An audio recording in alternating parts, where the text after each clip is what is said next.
నంద్యాల జిల్లాలోని ప్రముఖ శైవ క్షేత్రం మహానంది సమీపంలో కార్చిచ్చు కలకలం రేపుతోంది. దట్టమైన నల్లమల్ల అటవీ ప్రాంతంలో మంటలు భారీగా ఎగిసిపడుతున్నాయి.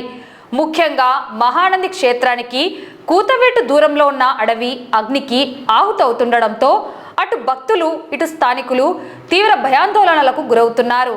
వేసవి తాపం మొదలవక ముందే నల్లమల్ల అడవుల్లో మంటలు రాజుకున్నాయి.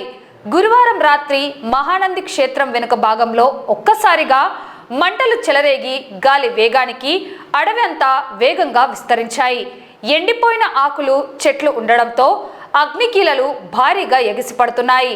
ఈ ప్రాంతం అనేక అరుదైన వన్యప్రాణులకు నివాసం. ఈ మంటల ధాటికి మూగ జీవాలు ప్రాణ భయంతో పరుగులు తీస్తుండగా విలువైన వృక్ష సంపద బూడిదవుతోంది.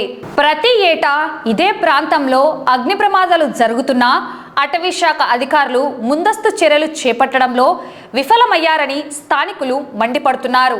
మంటలను అదుపు చేసేందుకు కనీసం ఫైర్ వాచర్లను కూడా నియమించలేదని, ఆధునిక పరికరాలు అందుబాటులో లేవని విమర్శలు వినిపిస్తున్నాయి. వన్యప్రాణులు జనవాసాల్లోకి రాకముందే అగ్ని కీలలను అదుపులోకి తీసుకురావాలని పర్యావరణ ప్రేమికులు కోరుతున్నారు.